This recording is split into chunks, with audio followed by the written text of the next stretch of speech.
get, right? So, all right. One of the great things about being an organization that gives, it's not just about the people that receive, but if you've ever given and done anything for somebody else in your life, you as the person that does the giving learn so much. And to get the perspective from some of the wonderful students, your children, that are here tonight and how their interactions have gone in the community, we want to invite up two of our volunteers. The first one has a lot in common with my children, as he also has a mom from Taiwan. So please help me welcome Ishan Jaluri, and also welcome up Zara Modi. And let's give a big hand to our youth volunteers.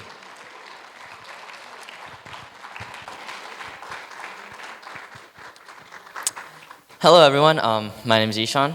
I am a senior this year, and I have been part of Empower and Excel STEM program for like 4 years now, I think. A lot of what I'm going to say in the beginning is going to sound repetitive, but I think it's important to stress the fact that the people that we are helping, the people that we aim to help, don't have access to any of the resources that we take for granted. They don't have access to, in many cases, the internet. They don't have access to teachers who are willing to talk to them, to teach them through. They don't have access to the ability to go after school and seek out help. And I mean, it's changed how I look at what I'm supposed to do as a member of this community. Because, I mean, we live in a bubble. We live in a bubble called Silicon Valley. Most of us are going to end up in high-paying jobs. Most of us are going to work for large corporations. But there's a part of Silicon Valley that we often do not see, the part of Silicon Valley which are the people who support those, the cooks, the janitors, the people who keep where we work functioning, the people who make sure that we can, do all this amazing stuff here. And their kids don't have the opportunities that we do. And it's really important due to the fact that the world is facing so many issues that science and technology and engineering can solve. Climate change, food insecurity, water insecurity, just energy insecurity as oil wells dry up. And these kids are the same as me and as everyone here. They want to learn, they want to be better. They are thrust into a world which often looks down on them very, very harshly, which punishes every little mistake they do, which those mistakes get amplified over and over and over again, which leads to a cycle of poverty, which they're stuck in. And the best way that we can do that is by providing them with something that they lack, which is the ability to see themselves as doing something greater than what they already know. When I was in Gilroy, the first year that we did the Gilroy thing, I was managing it. We had our own curriculum. One of the kids, his name was Julian, he was a really shy guy. He didn't come up to talk to us at all, but he was always there on time, 5 minutes early. He was always the last to leave. And he was always trying to learn something. Like, he would ask questions, not about what we're teaching, but about stuff that related to it. For example, we're doing a lab with boats. We're teaching them buoyancy using boats and toy soldiers to see how they could design a boat and how that affects, how long the boat can stand up. And then he started asking, why does the water creep up? So I started explaining capillary reaction to him. After that, he started asking, is this how plants work? I mean, you don't expect a kid who's like 7 or 8 to make that connection between capillary action in paper and then how plants transport nutrients and water throughout their body. But he did.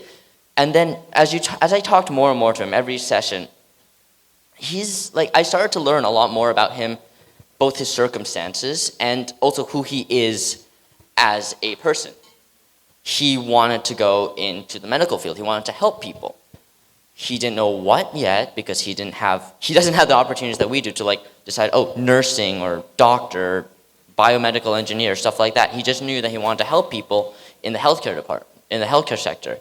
And he would start asking me all these questions about stuff that he learned in class but that he didn't know. So he started asking me about how did dinosaurs turn into birds? How does evolution work? Once I explained, evolution to him, he asked, how does natural selection work? So these kids, I think, provide a lens into our community that we don't often, look through. The culture of innovation and excellence in Silicon Valley isn't just limited to us. It's not limited to the people who are working in high rises, who are developing the future in AI technologies, who are developing the future in in organ printing, for example. But these are kids who probably, who don't have the opportunities that we do, yet they still want to learn.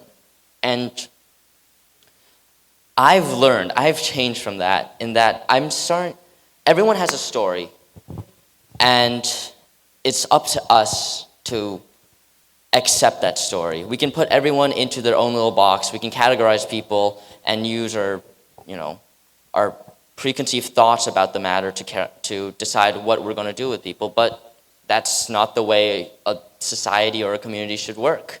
We should be working on improving relations between each other, hearing each other out, because most of the best ideas don't come from the top 1% sitting in front of a computer every single day. They come from actual dialogue with the members of our community who need innovation, where it can make life easier.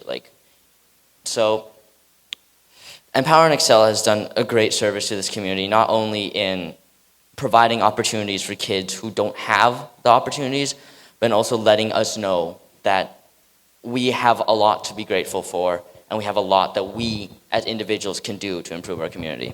Thank you.